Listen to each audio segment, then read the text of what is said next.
Now broadcasting from the Next Gen Conservative Studio in sunny South Florida, bringing you the latest in politics, current events, and pop culture. This is the Whitfield Report with Sam Whitfield.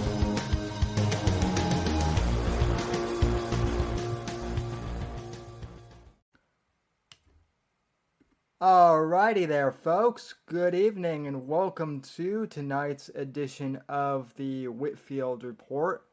I am your host, Sam Whitfield, broadcasting here live from NGC Studios here in South Florida, and I want to thank you so very much for joining me tonight, wherever you are in the past, present, future hour.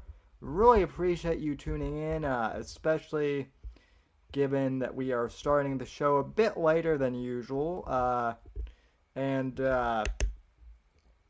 apologize for that, but I am in the midst of finishing up finals for, school. And I had to work on a project early this evening, a group project, which I hate group projects, and 10 p.m. was the only time that they could really meet.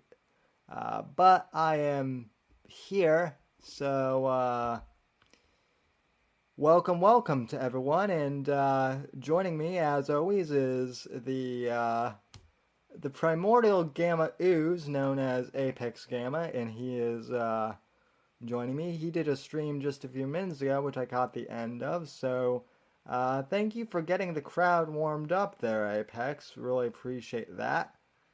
And good evening to chat as well. Hi, Sammy. Hi, everybody.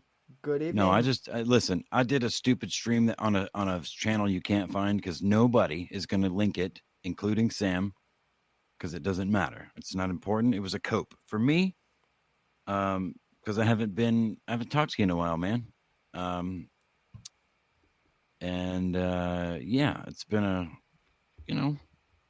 been it's been an interesting year, but as the weeks go by, they just get more interesting, man. We all need to get this shit out, get our thoughts out. Oh yeah, they get very interesting as the years go on. That is for sure the case.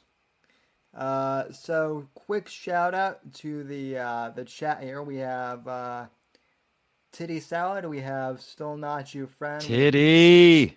Yes, hell yeah. Our favorite feminist, and I'm not even exaggerating, is back. We have E Scorpio, the Gamma in Chief. Hail, Mr. Gamma in Chief. Hail. And then we have Awesome Sauce. We have Awesome Saucin'.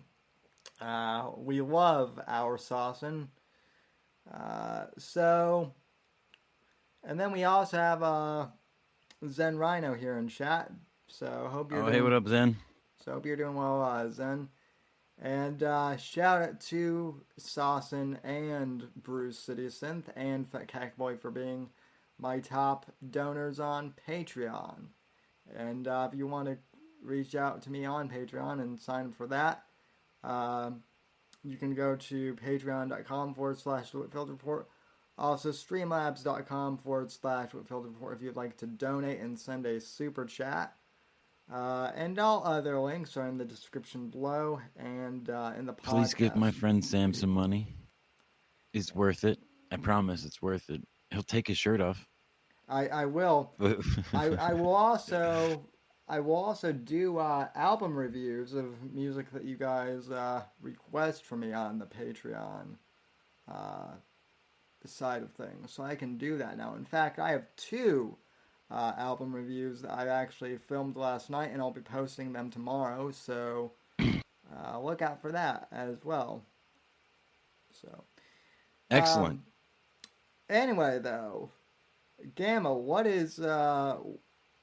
you make of all of this, crazy stuff with the George Floyd trial? Have you had a chance to tune in to that at all, or have you been like me and been busy as shit with, stuff in the real world?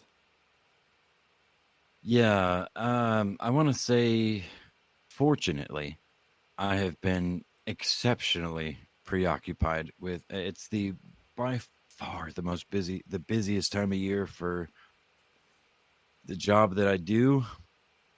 Um, so yeah, I mean, I have not kept up with a whole lot other than the comedic aspect of it because that's kind of where the center line for my life is at this point. Is just what's funny, what I can get a get a giggle out of, or maybe spread a giggle to other people with. See what see Um, see Go ahead. what I like about you, Gail. And one of the things I like about you is you take the approach that I've started taking, which is life is a comedy. Uh, Well, I it mean, it is though. Well, life Yeah. is literally whatever you make it, and I mean it's a stupid fucking Oprah cliche at this point. But I mean, when your eyes open in the morning and you become conscious, you quite literally decide what you want to do that day.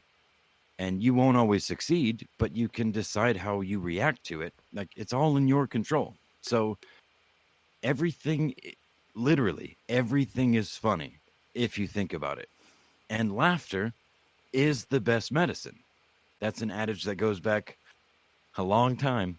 And I smiling is better for your face than frowning. That's a scientific fact. You get wrinkles and shit when you frown all the time. When you're not, you smile, you're exercising face muscles.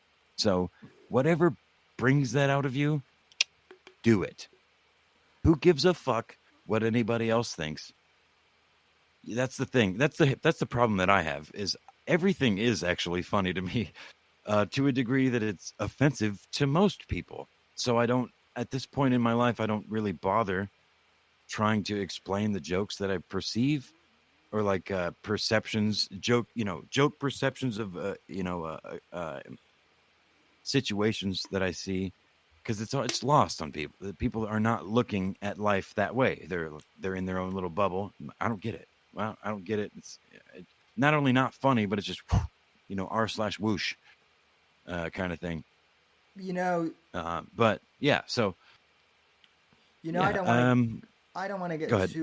I don't want to get like too philosophical here, but your line of thinking kind of lines up with my line of thinking, which is at the end of the day, you ultimately choose how you know how you take things. You can either choose to be happy or you can choose to be depressed or sad. Or you can choose to ignore. I mean, yeah, no, that's it. Sammy, I hate to break it to you, but that's neither yours nor my fucking original concept. I'm not saying that you were suggesting it was, but that has been a thing for like centuries, dude. You, I mean, it's at the core tenet of some major religions like Buddhism and shit. Well, That, but go ahead. yeah, but I mean, my point is, and I guess this kind of leads into our first topic in regards to the whole George Floyd thing, because I've been hearing a lot of this, mentality of, well, if it weren't for cops like Derek Chauvin, and if it weren't for cops in general, life for black people would just be so much better as a whole. And maybe to a certain extent that might be true in one aspect, but there are so many factors, uh, with poverty and crime and race relations that dependent on just one thing in general is really shallow.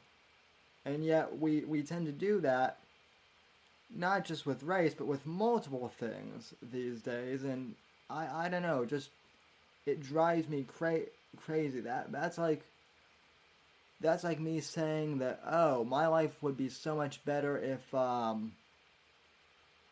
if I weren't in a wheelchair. in a wheelchair if you weren't born with the things you were born with. Thank you, Sam. That's a good point. Because from what I have seen, and I have seen some of the newly released footage that was, sealed for evidence or whatever, like the store footage of George Floyd literally dancing around the store with a fucking banana in his hand. Have you seen that, Sam? Yeah, yeah, we actually played that on the stream last.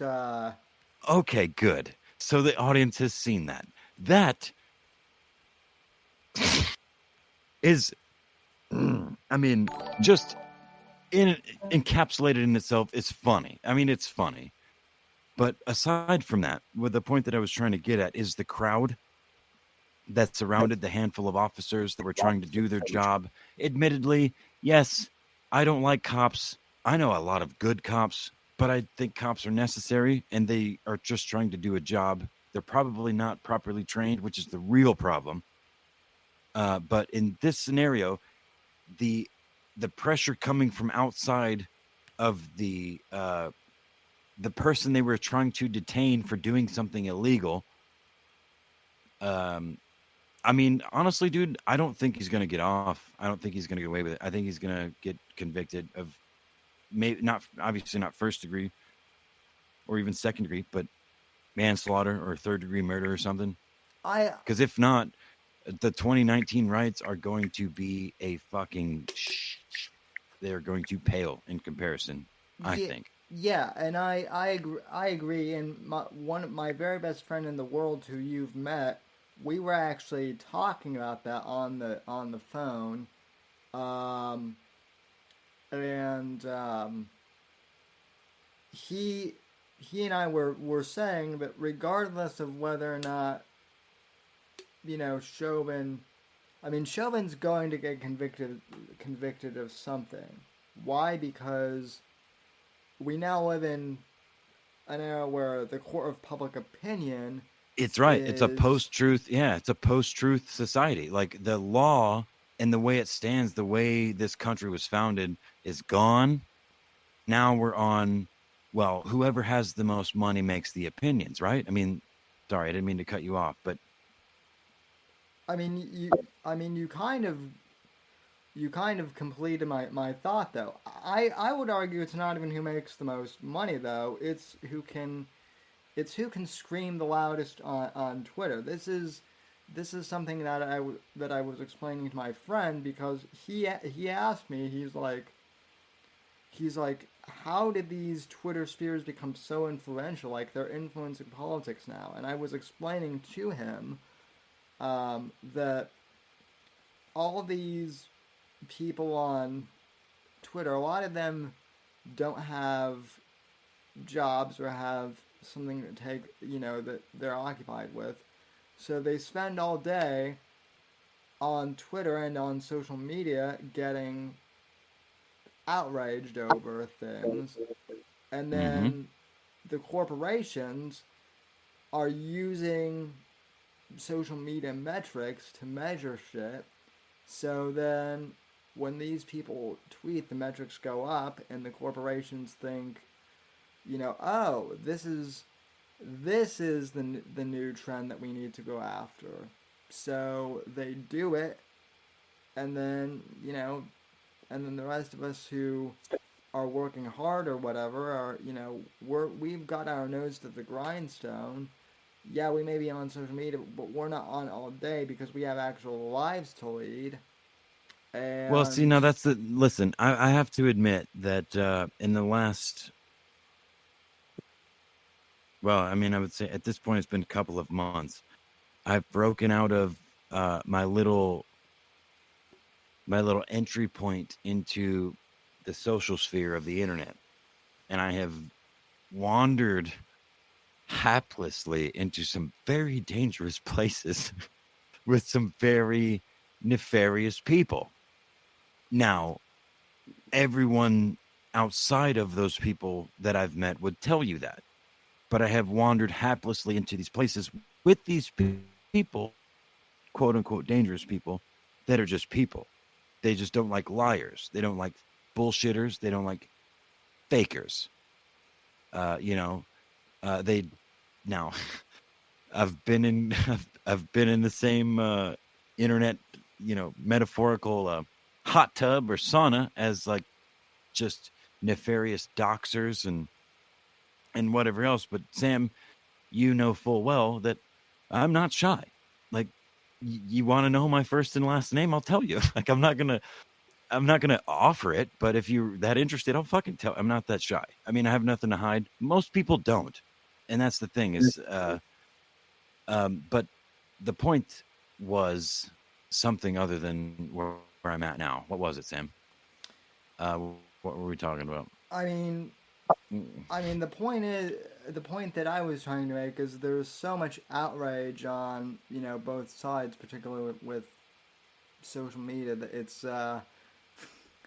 it's Oh, that's right.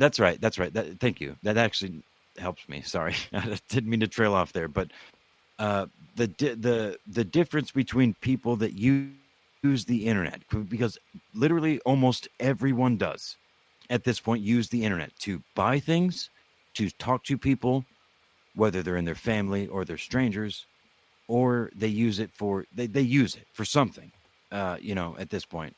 And I mean, a vast majority of society, especially in America, and I mean abroad as well, but either way, use the internet for communication to some degree.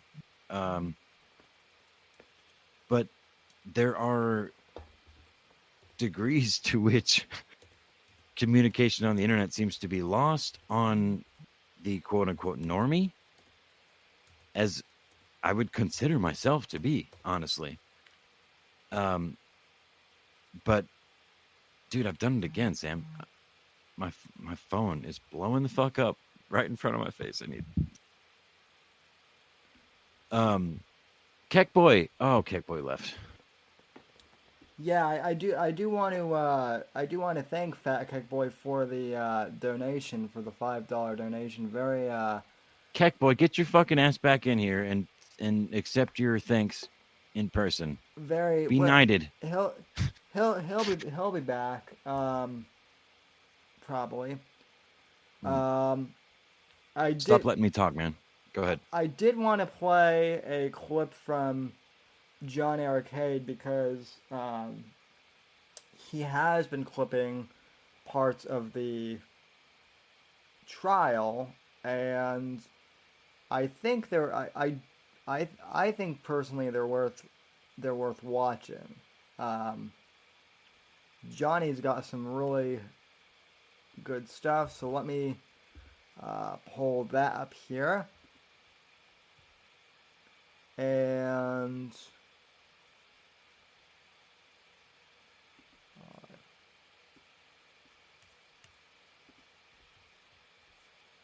all right.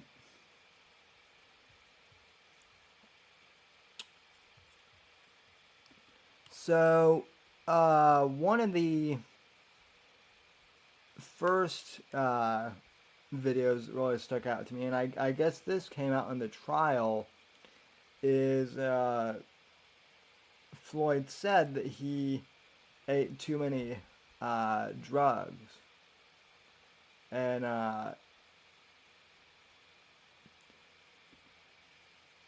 he wasn't following instructions. Yes.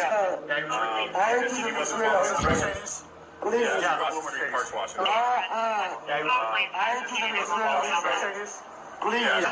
He crying and shit. What is sick? so I go ahead. were you able to hear that, Apex?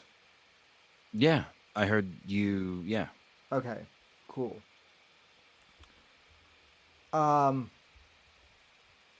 So I do want to make something clear. I as I've stated before, and I'll say this again, what happened with George Floyd and Chauvin should not have kneeled on his neck for that long.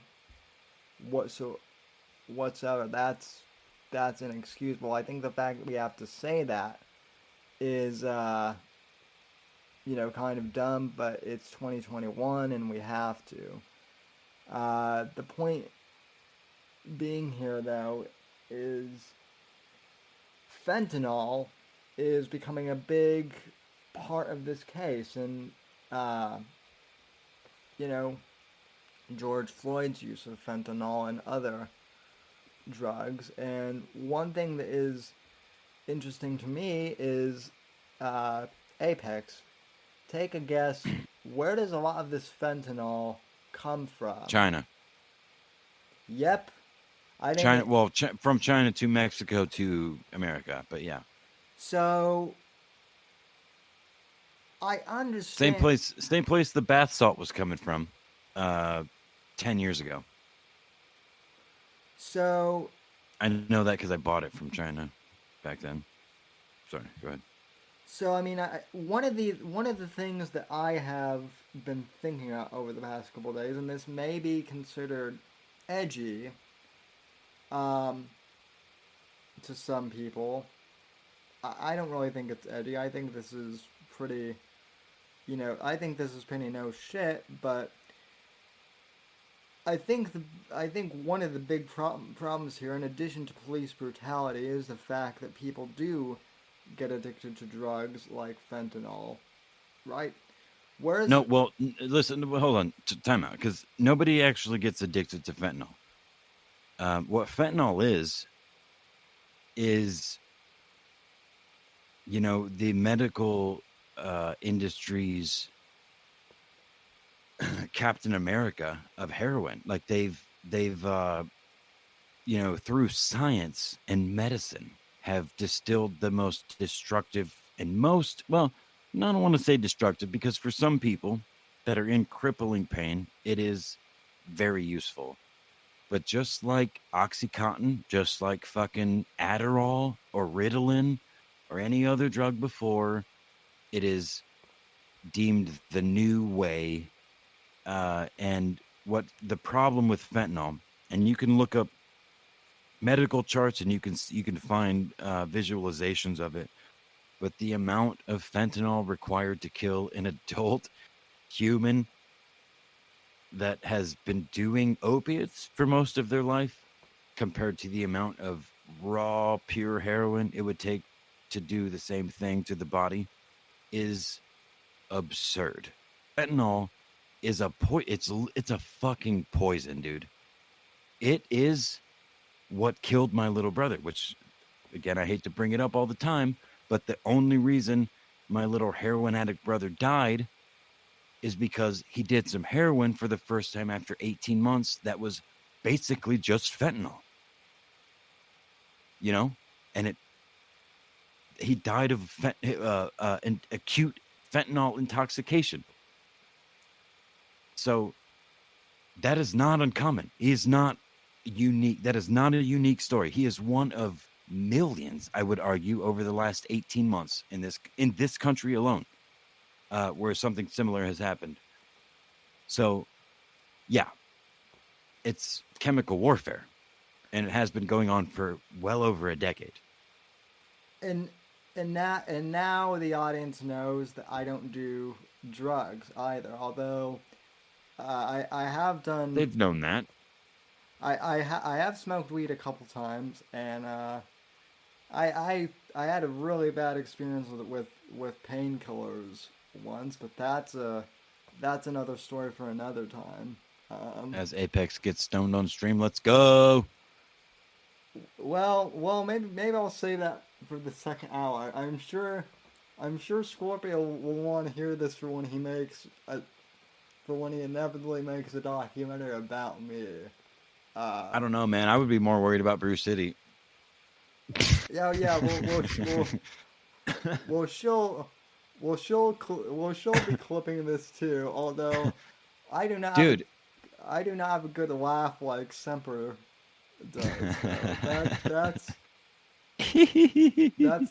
the thing. I do not have a memeable laugh or anything like that. So I still have that saved as a ringtone or as a message tone. Oh, that's hilarious.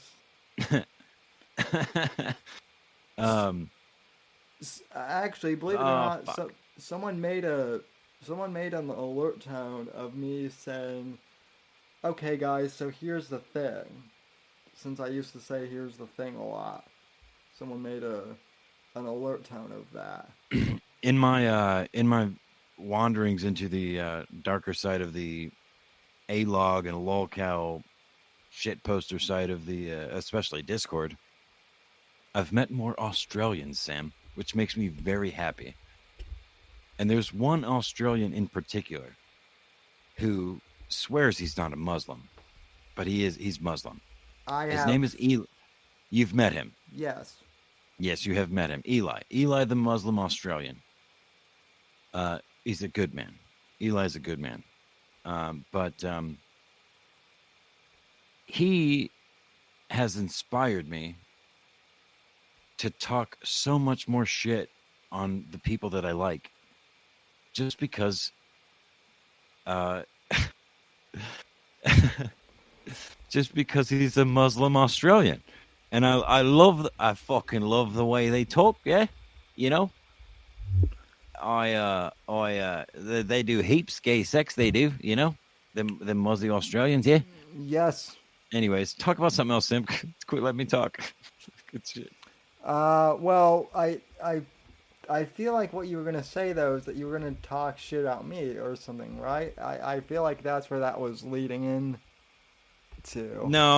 No, because the only time anyone I know outside of our circle that has ever talked shit about you, you were in the VC, and it was old A-Spaz, who's British as fuck, and he's a degenerate fucking drug addict, and he smokes heroin, and he's on the, he calls it tar bucks, but I call it tar bucks, like, you know, like black tar heroin. So like, imagine Starbucks, but a tar bucks. So he like goes to the corner to get a coffee, but it's fucking heroin instead. Uh-huh. No, but he's talking about socialist fucking, you know, UK values. He gets a check from the government for being a piece of shit. But when you were in the VC that one day, he was very politely like, "You're basically a cyborg, right? You're basically a cyborg." I Yeah? mean, he was I was mean, very polite. I am kind of, yeah, exactly. kind of. That's what I mean. I listen. I have learned to embrace the lore that Johnny Arcade started so long ago, And I listen. and that you've augmented. I have done real work expounding upon since Johnny started it. So your lore goes far and wide. You're gonna meet people for years. They're gonna, holy fuck. Wait, Whitfield? Tell me you're on a hydraulic rape chair, right? I've heard many hours of tales in VC that's not been streamed about the chair that you ride on. Oh yes, it's been. Yes. I mean, there's so much mythos that like my mythos has its own mythos now. It's true, man. It's true. Legend Um, within a legend. Anyway, though, like I was saying, black people, nah. Just by saying that, I can get the stream banned now. So the other clip that Johnny posted this week, he posted a bunch of them, but the second one that he posted was testimony from George Floyd's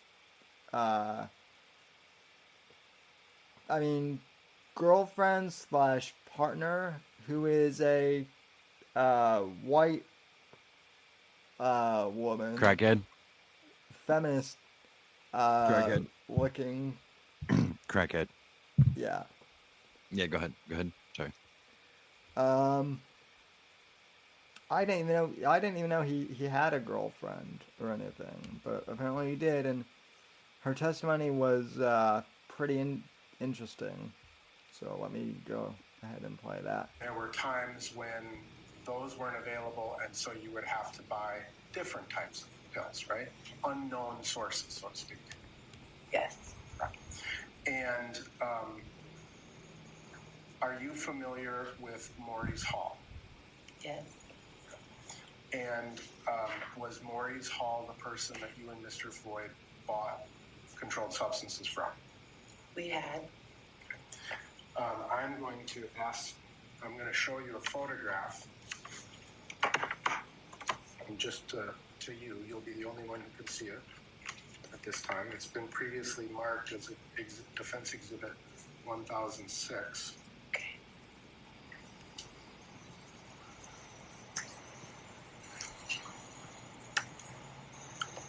Can you see that photograph, ma'am? No. Just to her. No. Oh, sorry, I gotta get this. Can you see that photograph, ma'am? Yes. Is that the person you know to be Maurice Hall? Yes. And can you just generally describe what he's wearing? Red hat, red pants, and a black and white shirt. And that is up in the upper right-hand corner. Would you agree that that has the date of May 25th, 2020? Yes. Put your hand up! Let me get over here, sir. No, you're going to stay right there for me. Okay. And that's the person that both you and Mr. Floyd had previously purchased controlled substances from? Yes. But then there was an extended hospital stay Yes. in March. Can you describe for the jury what led up to that hospital stay? Yes. Floyd, I went to go pick Floyd up from his house that night. I thought I was taking him to work. He wasn't feeling good. His stomach really hurt. He was doubled over in pain. Everything hurt.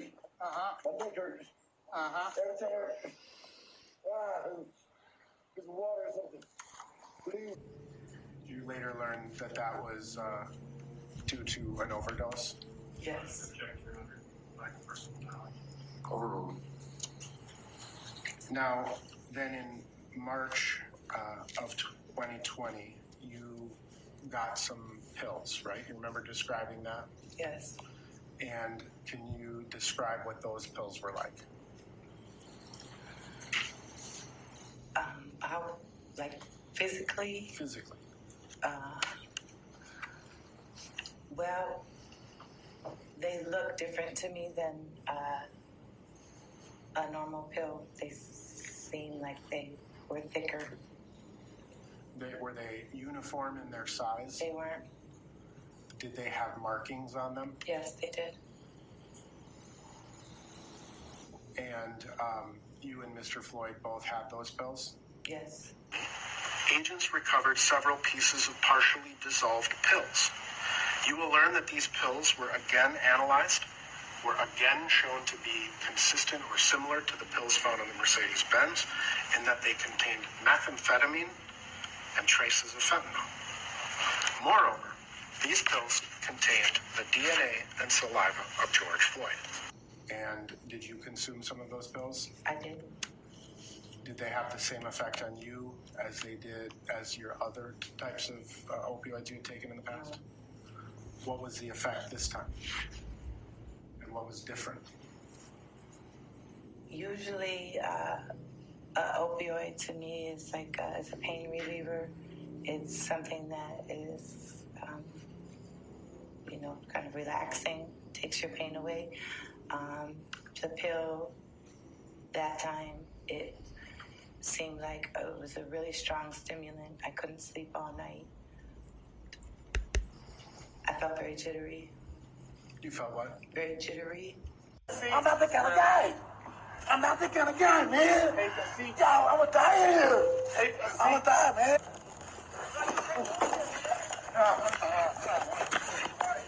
These were pills that were not bought from someone who you knew to have a valid prescription for Percocets. Were these pills purchased from Mr. Hall? No.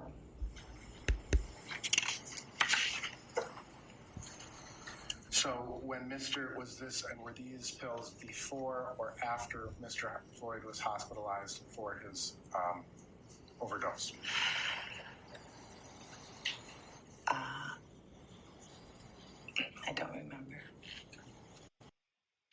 So, one thing I want to point out here is, again, who are the best governors in the country? We don't really need to guess. Just ask yourself, where are people moving? Shut up, are Tucker. they moving to Michigan? Are they moving to New York? Are they moving to California? All great states. I forgot that auto. Why did I have autoplay on? Yeah. Anyway, so I guess the point here being what I've kind of taken away from this whole thing is that while George Floyd's death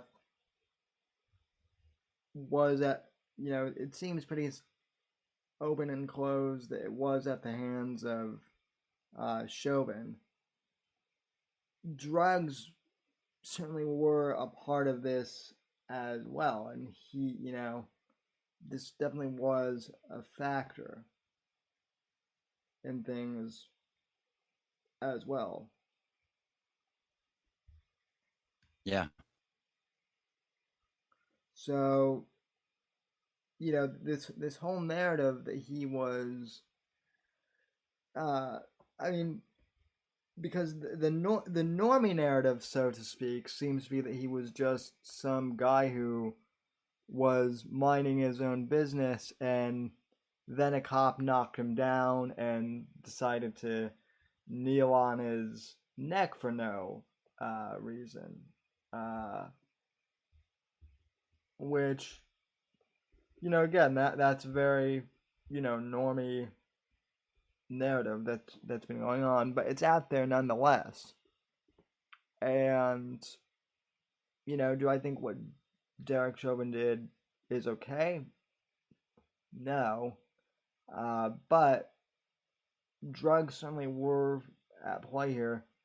They might. Of course they were. That is not even a question, which is why, I think the only thing holding any of this shit up, if fucking Chauvin shoved a knee down on fucking goddamn Floyd's neck and he just begged for mercy for 8 minutes with nobody, like no other interference, nothing else happening. We all watched clips of it. We all saw it.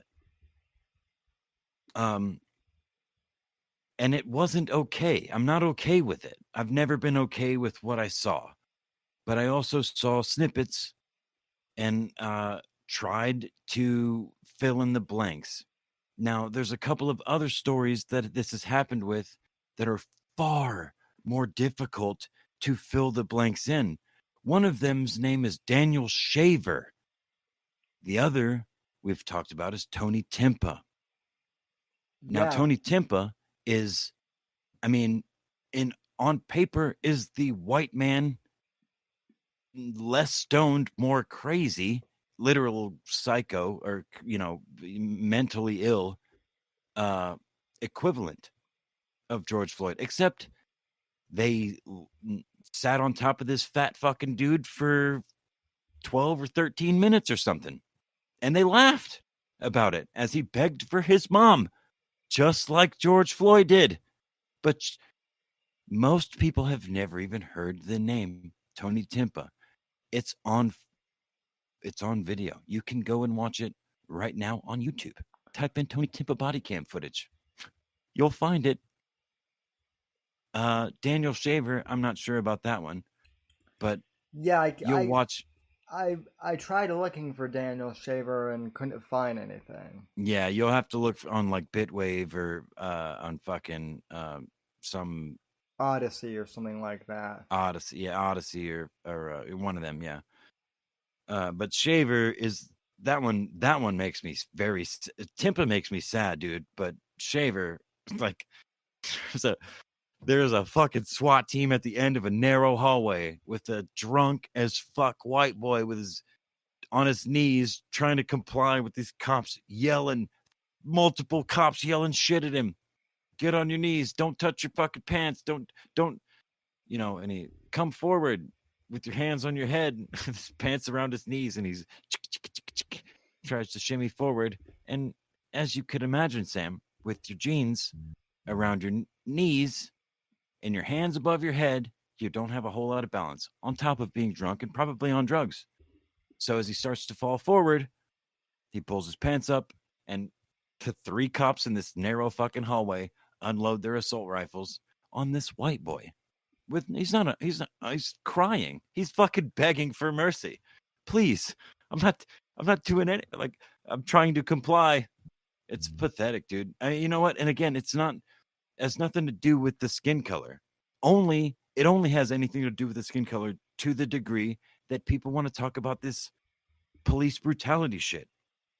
Like, I would say it's impossible to argue that it happens in some places, in certain precincts, jurisdictions, whatever, across the country. But over my lifetime, there are more and more ethnic, and there have been, and there still fucking are, Mexican, Asian, and Black police officers, FBI agents, upper level law enforcement. You know what I mean? Like, diversity is, it's there. It's not, it's been based on merit, right? For a long time now, Yeah. at this point. Well, so now, go ahead. Well, and I mean, I guess you bring up another good point too, and the point being is if we really want to talk about police brutality here, because right, that's the narrative, that this is what the George Floyd thing is all about, police brutality, right? And I get it. Police brutality is bad. We can all agree on that. Everyone here in the chat can. But it's not the thing that is starting to piss me off is when I hear people say that it's exclusively a black person's problem. And I've heard that. That's the thing. Black Lives Matter. Black Lives Matter. That's the whole fucking point of Black Lives Matter, right? Yeah. Okay, go ahead. In a nutshell. I mean, and I've heard that police brutality is a problem for black people from mostly rich white people. They're the ones spouting the narrative that it's a black person's problem. Well, no, police brutality is a problem for not just black people but all sorts of people, like Tony Timpa and the other guy you mentioned, and Lord knows how many other, Daniel Shaver. Yeah, Daniel Shaver. Yeah. Again, if anybody that happens to be listening to this graciously on the podcast or live or we watch on YouTube, if you're unfamiliar with either of those names, Tony Timpa or Daniel Shaver, please look them up. Because it's not about the skin color, other than the fact that it's a counter to, it's not about, well, your race got this, well, what about my race? It's not about that. It's like, yes, of course the police are fucking brutal and they overstep all the fucking time. It's not just black people, it's white people too. That's the point. That's my point anyway. Yeah, and it's everybody because it's an authoritarian state. The America the experiment is dead. We're all on the fucking downswing. We're gonna be hunter gatherers again here before long, at least in this country, if we're not wiped the fuck out. So I mean, and to that extent, I think I'd rather take the latter than have to be hunter gatherer, because guess what? In that scenario, I'm being realistic. Without the rape machine, I ain't making it for very long. So. Yeah, bullshit. You'll be the chief of that motherfucker. You'll be telling niggas what to do, and they'll be pushing you around in some square wheeled fucking, or no wheels. They will be carrying you like a princess in those movies. You'll have you have the 6 sexiest women in the village. Yeah, I'll carrying you around. I'll just feeding you grapes and shit. I'll just have a giant harem. So yeah, man. Why the fuck wouldn't you? You're the king. Who knows? Who knows? But yeah, so that's our serious segment of the show tonight, I guess. Oh boy. Are we gonna do jokes now? Is that so it has come to my attention rather. So now that we're going into the second hour of the show, we'll cover some gamma / locale stuff. By the way, if E Scorpio is still watching this, if that dirty Mexican is watching, happy anniversary to the Gamma Secret Kings on Reddit. 1 year today, I guess, was when that subreddit started. So, thanks, E Scorpio. Very cool, I guess. And it's also been just a year since my analysis of Owen making fun of the Trinity was filmed. Not quite a year, but almost a year. And here's the funny thing is I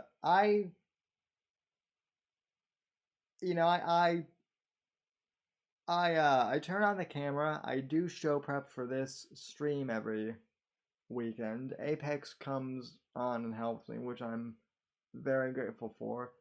But I put effort into this stream. But the video that is most viral on my channel is the live react video of me reacting to Owen failing to understand metaphors and whatnot about the Trinity. So apparently, this YouTuber Brad from Carolina. Sorry, go ahead, keep going. Found my video and was using it to, I guess from what I've heard, my video on Owen's failing to understand the Trinity. I guess it's still out there red pilling people as to what a moron this guy is. And as you've said before, and as I've said to Apex, the thing with it is Owen's not as retarded as everyone thinks he is, but he's nowhere near as smart as he thinks he is either. That's exactly right. He's definitely not as retarded as you think he is when you first encounter him, especially at this point in time. And even 4 years ago when I found him, and further back when you found him, and the dang shout out found them, and all that went down. That was, 5 years ago at least. So that's what I was trying to say in my stupid little impromptu live stream. At the 8-minute video that took me 40 minutes to watch because I kept stopping and talking, was that Owen is a master at this, dude. Like, he's been doing it for years now. Yeah. Mixing in real, actual truth with his own neurosis and neurotic tendencies. And it's all based around his ego. It's all about me, Owen, which is why I genuinely hope that the red bar bit plays out. Have you seen that? The whole red bar thing? No, dude. Is this something I need to see? Yes, it's on the Digital Jonestown channel. Owen and Red Bar talk about liars. Oh yeah, yes, I did see that one. Yes, where Red Bar is doing his Red Bar bit, and pretending me and Owen. Owen's the king of court. He likes me, I really hope it works because I watched it the first time, and I made it about 6 minutes in or 7 minutes in before I remembered who Red Bar was and what Red Bar does, because he does such a good job of pretending like, you know, he's on Owen's side and that he's grateful for Owen's shout out. Yeah. Well, oh, you're muted. Oh, no, you're not. Sorry. Go ahead. Well, well, Apex, do you remember the video I posted? Probably at like, it was around Christmas time, probably like, not this last Christmas, but the Christmas before, when, I guess Red Bar made a joke about how he was going to be like allying himself with Owen Benjamin and like going, and like partnering with like, Ursa Man or whatnot. And I guess Bears started writing him, and then on his next stream, Red Bar was like, guys, that was a joke. Or did you guys really buy that? I totally meant that as a joke. And people Yeah, Red Bar also talks about raping his wife and burying his children in putting his children in child-sized coffins and shit. Yeah. And Owen, in the video, that Digital Jonestown video, it's so good, dude. Milker Nation / Digital Jonestown is the premier top cream of the fucking crop of all time as far as Owen Benjamin is concerned. Period. Clippers. Period. So I do want to first off play the Brad from Carolina video, if for no other reason than to stroke my own ego. Because do it, bitch. Apparently the Trinity doesn't make any sense. Big day without the Trinity, I can't squirt no cheeses. I got something in my butt. I'm stripping the shaft. And right now, I'm giving people an out. Right now, I'm making it vulgar so that anybody who wants an out can just say, he's too vulgar. He just brought down. He's not giving anybody an out. He's honing. I don't know what he's doing, but what it sounds like what's happening here is we're refining the doctrine of a cult. I'm going to make this vulgar, and I'm going to say things that offend you so that only those who are most committed to me will hang around. Because after all, this is all about me, right? That's what we hear. This sounds more and more like the rantings of a cult leader. And I don't know if that's the case. I don't want to indict him that way. I don't know him personally. I'm just telling you what it sounds. I mean, I will go so far as to say that that's what it sounds like exactly.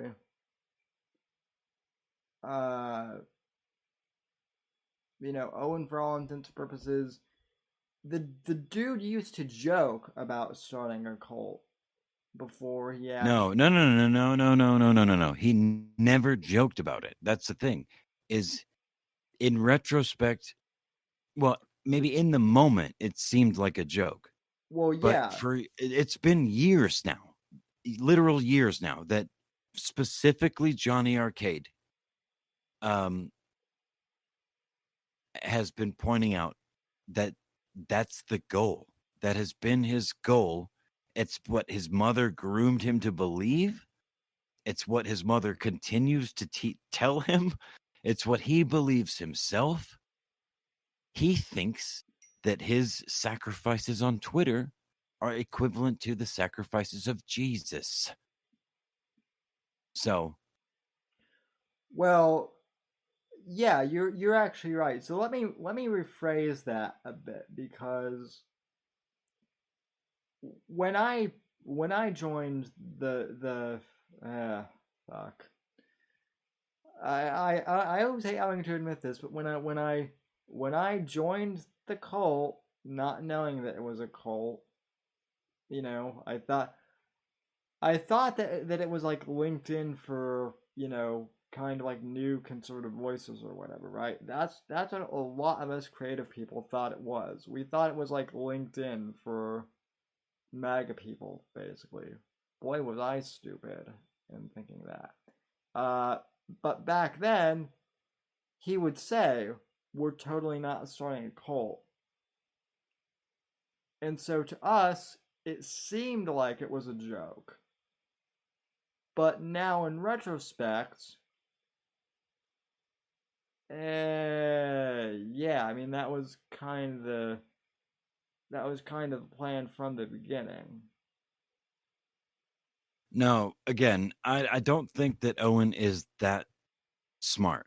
And I've never thought Owen had that much foresight. He may have had a loose construct, and I do believe pretty firmly that he intended to go this route just loosely. Like, I don't think he planned it this specifically, but he saw his ability to work a crowd, and he sucks at comedy, and he's a shitty fucking actor.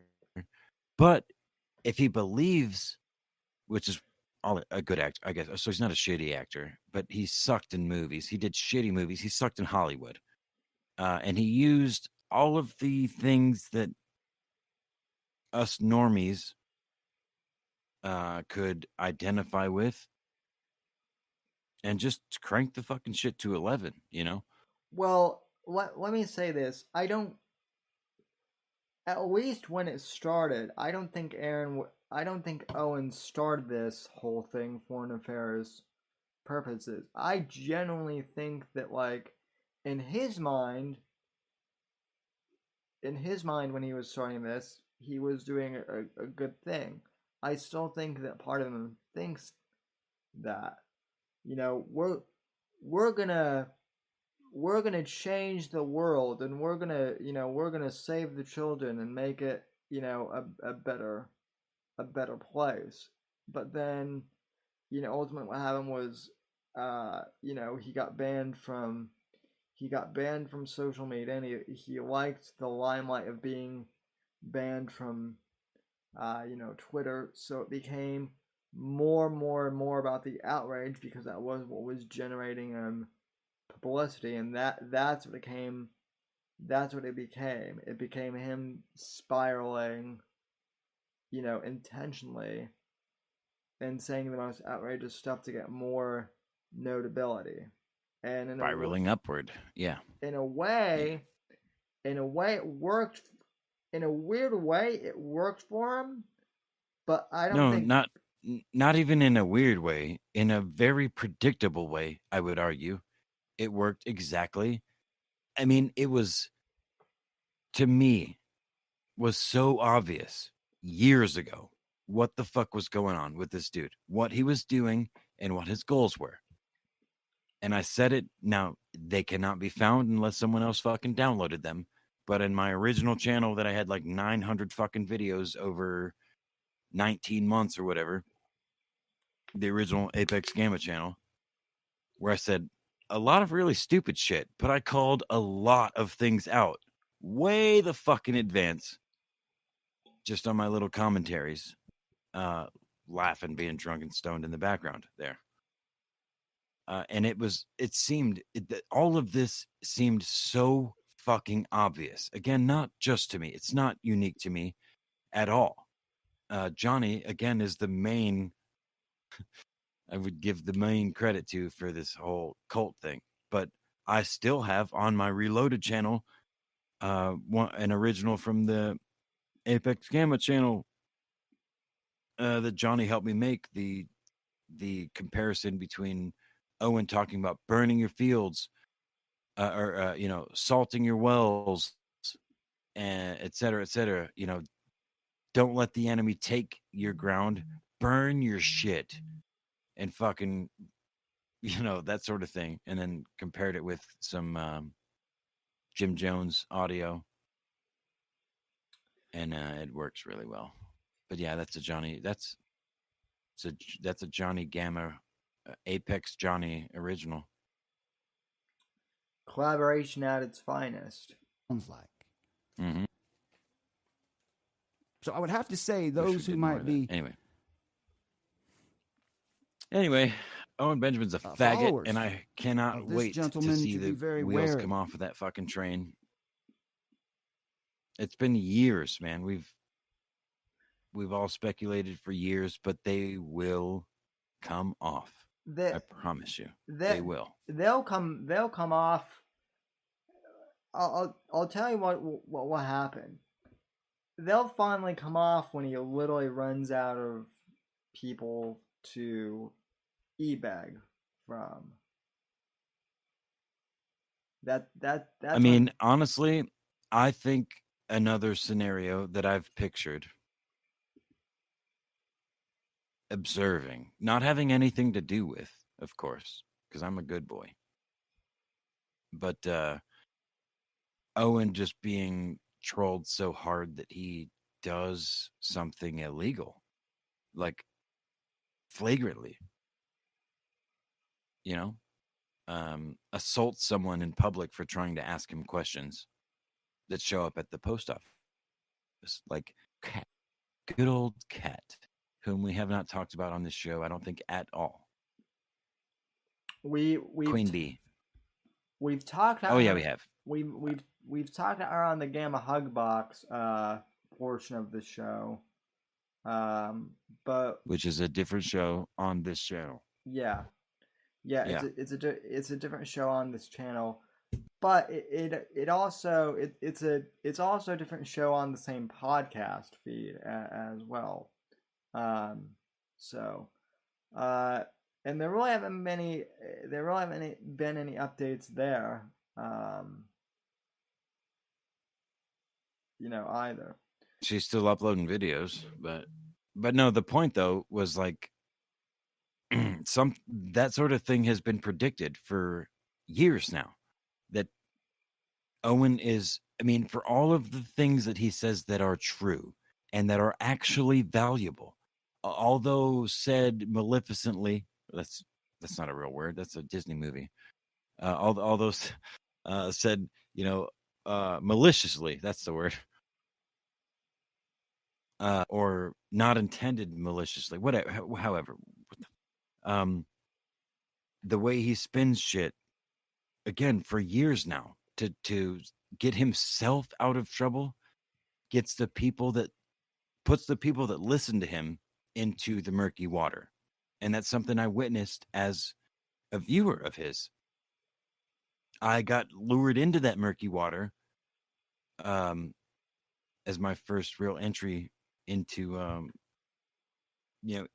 engaging personally. I mean, I watched a lot of shit go down on the internet, but never chatted. Owen was that first time. But anyway, like, I got lured into that murky water, and it only took me a short time before I was like, oh, okay, I get it. So I thought I saw something that other people didn't. Enough other people didn't, that shitty screen recorded videos needed to be made in one take with no thought. Like, dude, fucking yeah. I mean, what a waste of time, dude. Well, I mean, ironically, your channel started a whole bunch of other, channels. Well, hopefully not ironically, because literally that was my goal. I never wanted any attention. I never had the ability to do any of it. I mean, again, another thing I've said on multiple streams over the years is my whole goal was to get the attention of people like Milker Nation. Somebody with the ability, the technical ability, and the interest in the lolcowdom, and that could see the greater picture that was Owen Benjamin. Milker Nation was was a gift from the internet gods. I'm very grateful for Milker Nation and Digital Jonestown, this same person as far as I understand, for all that they do and all that they have done. And there is still a clip of the one and only interview that Milker Nation has ever done. Do you know where that was, Sam? that was on this very channel, Apex. That's exactly right, my friend. The one and only Milker Nation interview was done on the Sam Whitfield, the Whitfield Report, here on YouTube. It's a 5 hour podcast. It's a shit show. I vape a lot into the mic. I'm still using my phone. But at one point, I asked Milker Nation what his goals were, like what his intentions were, what he was trying to do.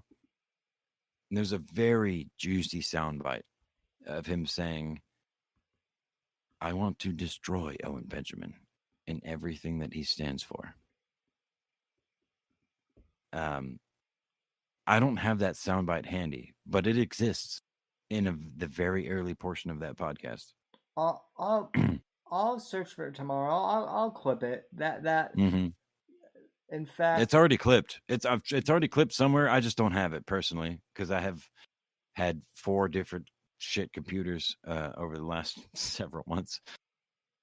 Well, and none of it's on my phone. I know that people, I know that people who clip, they own stuff tend to watch this. So if anyone has this clip, whether you're watching live or, in archive, email me, sam@thesamwhitfield.com, or you can go to my website and, send it in that way. But so I guess my analysis of Owen's Trinity, rant from a year ago, bore another rant from Owen on the Trinity from 2 days ago. I don't know if you've seen this one, Apex. This is from 2 days ago on Digital Jones Town's channel. Owen still refuses to understand what is going on with the Trinity. I'm not going to play the whole entirety of this clip because it's 33 minutes long, but it is fucking hilarious to me. It's down because it got named Cuomo. Okay, yeah, I that was where I left off on my phone, but let me start over. So the Growler gets very nervous. All right. They don't bow to the central banks. Right. Well, it's all about morality, though. Forget about the central banks. Central banks aren't even your problem. It's taking money over morality. So. Oh, wait. So this rant is from February. Okay. So, yeah. But still, from what I'm told, this whole spiral that he went on was because one of the bears found my video breaking down his first stream, and so someone, I guess, asked him about the Trinity, and then the falling occurred. How much money to shoot a kid in the head? Hopefully none, right? Now keep going. How much money to manipulate someone out of their savings? Some people are like, how much money? I do that. That's my job. That's why was listening to Denmark the stream, which is brown. Several seconds behind, and I realized there was no comment. silence right, we get in it, my Denmark Bear. headphones, You're slightly sociopathic, which is but bad you for are the audience. Slightly sociopathic, Denmark Bear. So, all right, Big Bear. I don't want to. You just realized what about come across as your first churchian, his first stream or something? The Bears found your first stream. Your thoughts on again. the okay, let me. Divinity of Christ. No, I'm trying to kill the dead air, not make more. So what I was saying is this rant that Owen is going on now, or from February, I guess, that Digital Jonestown just clipped. Evidently, this rant that he's out to go on about the Trinity came from a bear who found my video on Owen's Trinity spiral. So in a weird way, my Trinity video informed another Trinity spiral from Owen, is what I'm saying. Hell yeah, dude. And it's hilarious. So Yeah, sorry. That's all I was trying to say. The Trinity is not stated in the. Okay, I don't know if you caught that, so this person wrote him a letter and is trying to explain the Trinity from him. and because he can't read and because he can't read silently, he has to read aloud. Right? So he reads the Trinity, and as soon as he says the Trinity, you just hear like an audible sigh from him, just like frustration. and we're not even like a full minute into this clip. Well, Bible, I believe there is. I'm looking and a dry ginger ale. I can't see the video, and if I try to watch the video on the stream, I'm behind like 45 seconds, and it fucks everything up. So,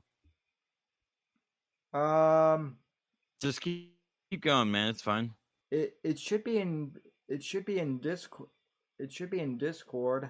If you should be able to see the video in the on air. I'm looking at you on Discord.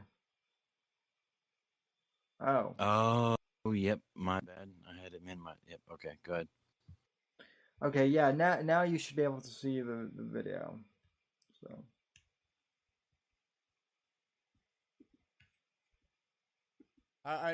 Come on, man. If your handwriting is going to be this bad and you're going to get me to try and read about the Trinity, this is Gordu Bear. I'm going to give it a shot. I can't hear it, though. Me a letter, but speak to Christ as God. That sentiment, and speak to Christ as God. Yeah, you must have like desktop audio or display audio muted or something. They can hear it.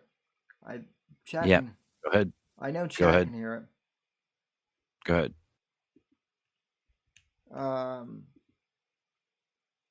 I'll just kind understand of it. sum it up for you.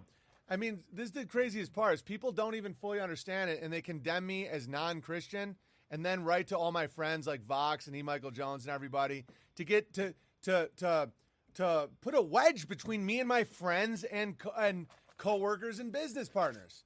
Because, guys, I mean, I know you don't understand it. I know you don't understand it.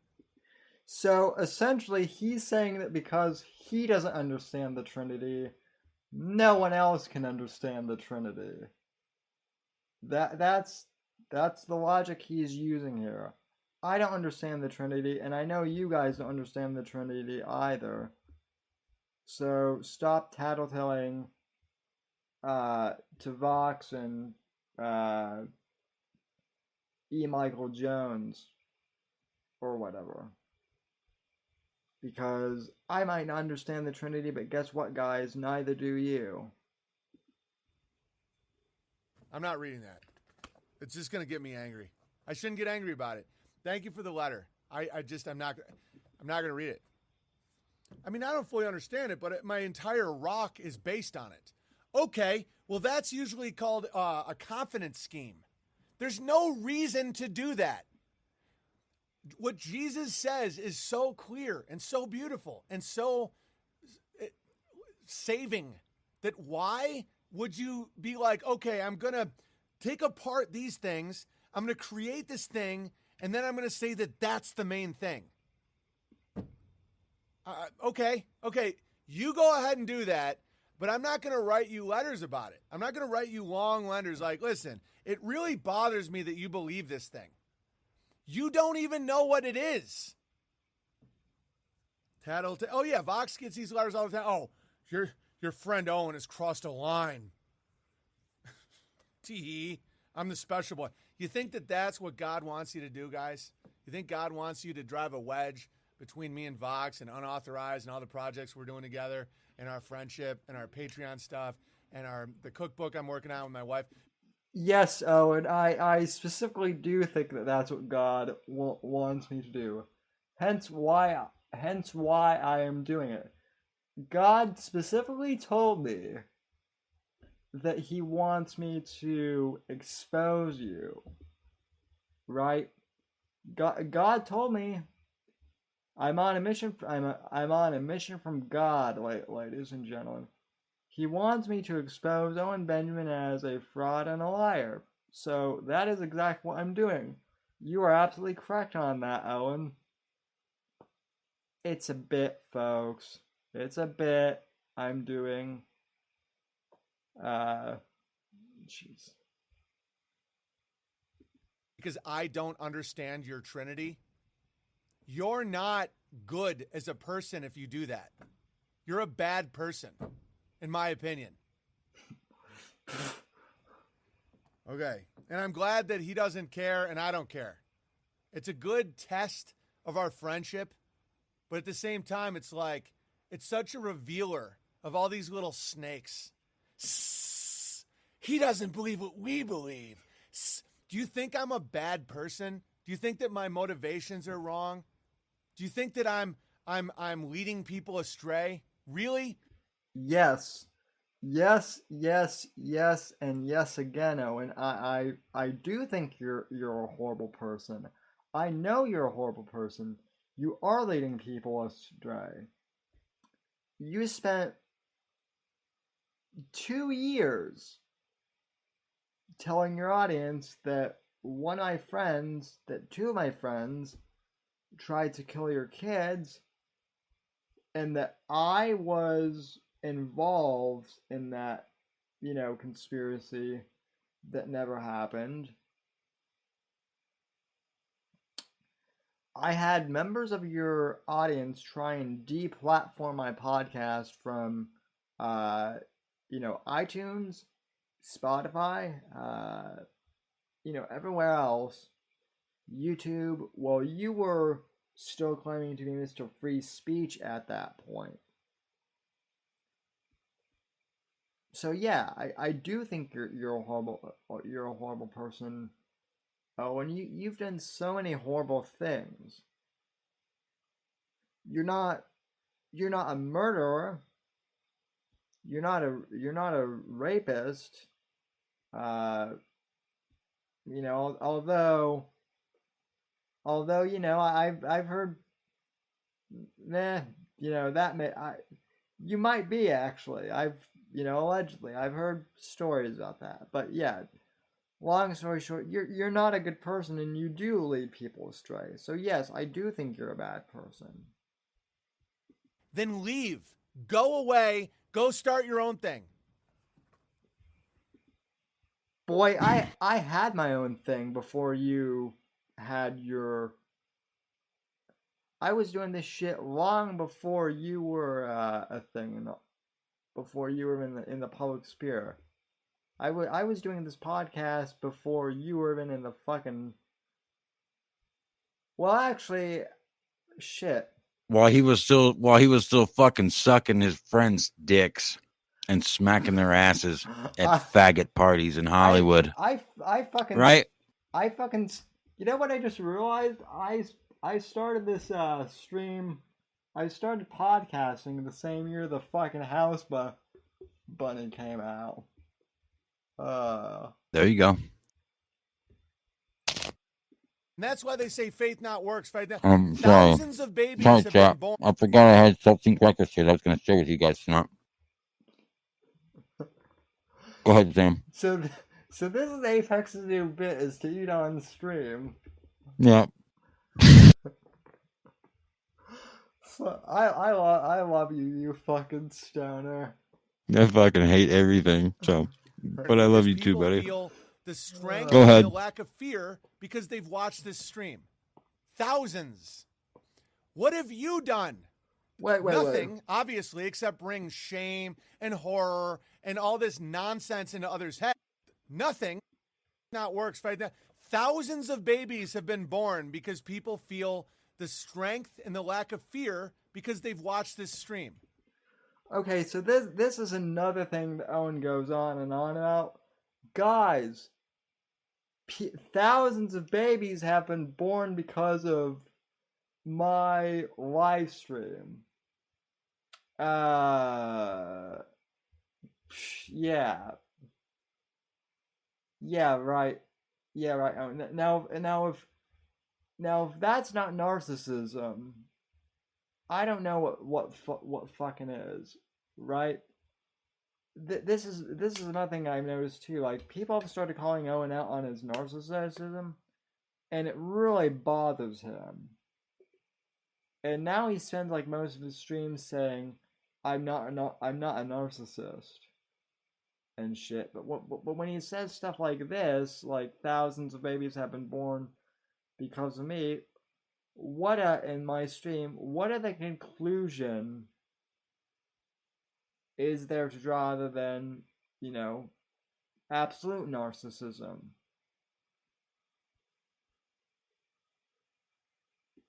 Thousands. What have you done? Nothing, obviously, except bring shame and horror and all this nonsense into others' heads. That's why they go, faith not works, because they have no works, because they do nothing, because they're scared and they're cowards and they shame and they point and they Dude, Owen is judge. so much funnier to watch. Sound familiar? When you can't hear him talk. Holy God! Sorry. Get out. Okay, I'll read this. If it's about the Trinity, I'm stopping it. So Owen just went on this whole, thing, Apex, how, guys, thousands of children have been born because of this live stream, but I'm, but I am not. A bit we've heard for literally years, dude. But he's been saying that for years. But also, anytime you call him a narcissist. Guys, I'm not a narcissist. The Gammas are narcissists.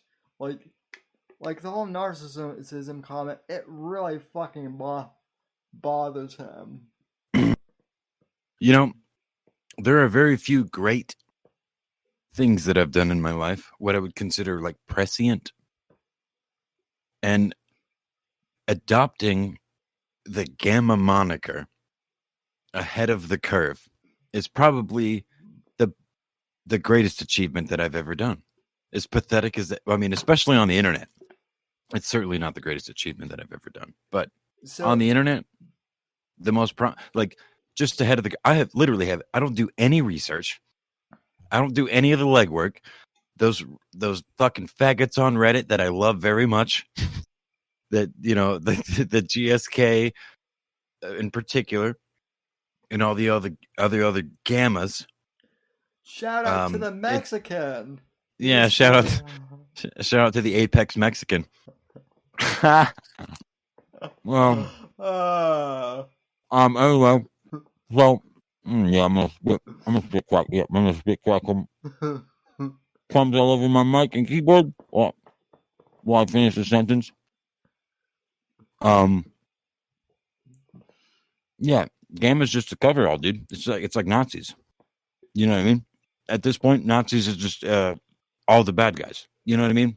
It's an ambiguous, coverall for anybody that's a bad guy. It's very niche at this point.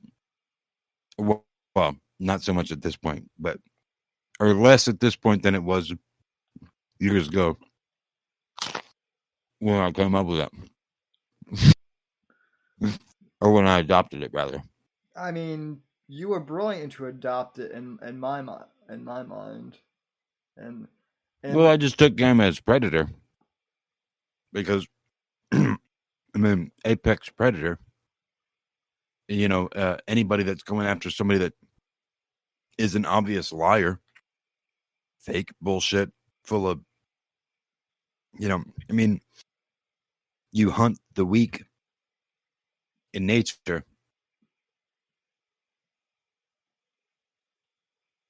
Louder voice than the predator is going to call the predator a name. So if the predator adopts that name, then it becomes kind of meta, right? Yeah. Does it not? No, you're absolutely right. I'm going to do 3 crackers this time, guys. I have to draw lines here. Big Bear, thank you for much needed entertainment. To all the bears, my husband and I do envelopes for our specialty, groceries, pet care. I can't read the handwriting. Lines have been drawn. If anybody writes me anything about the Trinity, I will burn it. And by the way, so oh my God, guys! So he just said if anyone writes him any more letters about the Trinity, he'll burn them. So you know what to do, Gammas. Write letters. Write letters and make them all about the Trinity. Yeah, and make sure you include some money so he reads them. Do it, faggot. The legend. You know Oso de Maricon. You know what would be funny is if someone sent him a letter and then like put Monopoly money in there, or put like $1,000, but like did it in like that $5 like play money that you could get at the dollar store or something like that. Yeah. Did you ever have that as kids, or as a kid, or yeah? Wait, what was it? The fake the play money that you could. Did you ever have like? Oh yeah, Monopoly money and shit. Yeah. Just not like the Jew coin money, like coin chocolates, where they literally like give their children money, chocolate that looks like money as children to teach them the value of money because they're Jewish. Sorry, go ahead. Wow. So I think someone should also send him that too, just to see how he reacts. Just send him like chocolate coin money. I don't know. Then nigga, I sent him a Lowe's gift card, and it said $50 on it, and it only had 15 cents or 17 cents. I can't remember. It was an odd number. It was between 10 and 20. Pretty sure it was 15. But anyway, I wonder. I sent him a nice letter. I hand wrote a letter. That's the only thing I ever sent to Owen. And again, was inspired by Johnny Arcade. By a comment he posted on one of my videos, or a response to one of my comments on one of his videos. I was like, holy shit, dude. I have a fucking... I never got a response, though. Like, I never saw any reaction. I didn't say any... I said nice things. Owen, thank you so much for inspiring me to start a homestead. I'm growing plants. I've got chickens. And my, new fiance, I can't remember exactly what I said, but it was very, like, right in line. This is the only time I've ever done anything like this. Oh, yeah. Because I wanted to because I started making videos. I wanted to clip that shit and be like, got him. That's my letter. I did that. I wanted to. I remember that, Apex. And I remember thinking, oh my God, this motherfucker is amazingly cool. I've got to get him on my show.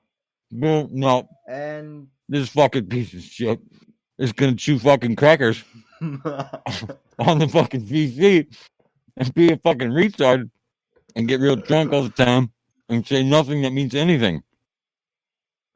I mean, at best, maybe be entertaining sometimes, but I have nothing insightful to say, Sam, and you know it. And yet you deserve better. And yet you're probably my best friend on the internet, and if we did ever meet in IRL, geez, now who's the retard? IRL, yeah. In real life, yeah. in real life, yeah. Yeah. You would probably be like my fourth best friend or something. So. Well, Sam, let's be real. If we met in real life, that goddamn Wild Wild West spider hydraulic rape machine thing that you're riding around on would disappear me forever, and you would extract my voice box, and you would, pull thoughts off the internet forever, pretending, I mean, not pretending anything. You just use my voice. I mean, what's to say? What's to say? I'm not doing that already. Well, we're just cataloging my voice so you can do like this Joe Rogan deepfakes. I mean, just feed all the streams of me into a fucking algorithm. But guess what, nigga? I ain't never sounded the same every two. I would challenge you to find any two streams that I sound the same. Because sometimes I'm like, yeah, goddamn well, dude. Other times I've got cheese puffs in my mouth. Tonight I have saltine crackers. All right. So good luck, you fucking robots. Eat shit. You can't see me, but I got my middle fingers pointed at the computer screen right now. Apex is screwing with Google again. So eat shit. Fucking faggots. Meanwhile, I'm over here. I would hate to know what Google has done with my voice at this point. But yeah, I'm not, like I said, I'm not gonna go over this entire rant, but I do want to. Yeah, let's not, because we'll be here till fucking 5 o'clock in the goddamn morning at this rate, dude. Hey, if you believe it, I don't let's care. move on. I'm not making a claim. Or continue and then move man. on. Sorry. I have tons of theological differences with all my friends. Every single one of us has a different view of what we believe God to be. That's part of the entire experience of being a living man or woman. You are such a special boy. So special with your beliefs. Why don't you write a letter to not this person. What I'm saying right now is not directed at that person. That person seemed like a sweet person. And thank you for the donation, and thank you for the letter. And if you wanted to help me understand, I understand that. I've had thousands of these letters, and I don't want any more. Oh, so no. Please respect that. I don't want any more. Oh, no. But what I'm saying isn't directed at that bear. It's directed at the hissing bastards. Dude, he has gotten thousands of letters on the Trinity already. And this stream that Digital Jonestown has clipped, this is from fucking February. Oh, no. Well, no, Sammy, hold on. There's one thing I know about Owen Benjamin. He's full of shit.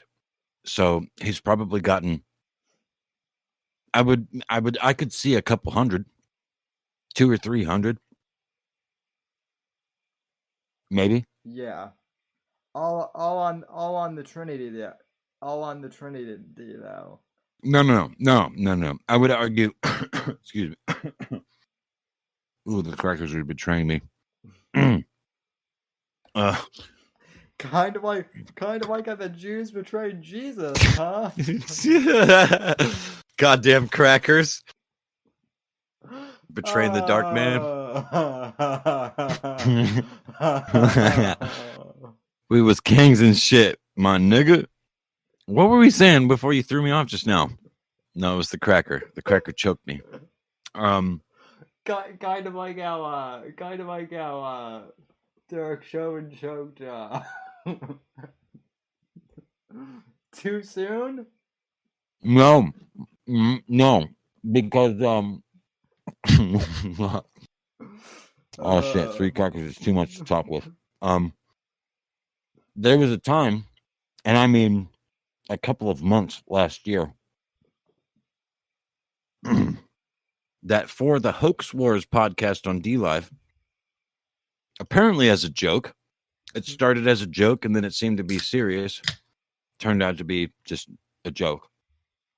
We were going to do a George Floyd roast, like a Comedy Central style roast of George Floyd, who's recently died.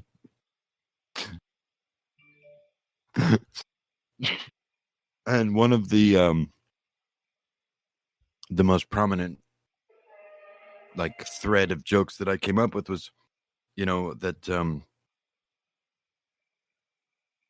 Chauvin and Floyd, they were friends. They grew up together, and as young boys, Floyd he never really knew when to put his foot down or stick the knife in the pregnant woman that he was robbing. But Chauvin, on the other hand, he always knew when to put his knee down.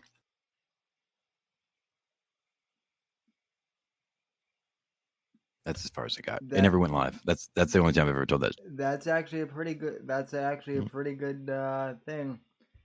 And pretty good thing. I'm gonna eat more crackers. Go ahead. So I'm gonna move on from this specific clip, but basically, the gist of the of the 30-minute is he basically he continues to spiral on all of Christianity for trying to explain the Trinity to him, and then I do want to play this part real quick, and then he makes some bizarre statement like, why would God come down as a man and then commit suicide for all of your sins so you can watch pornos? What the fuck, dude?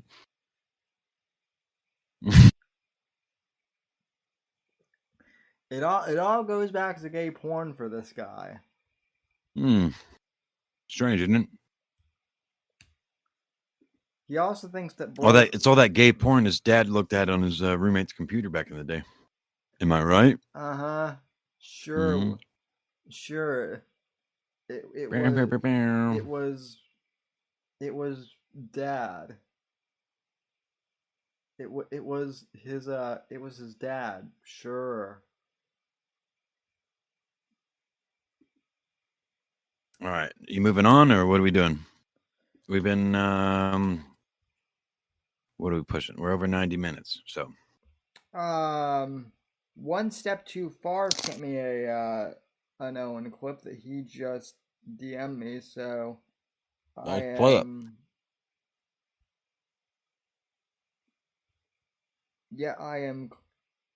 copying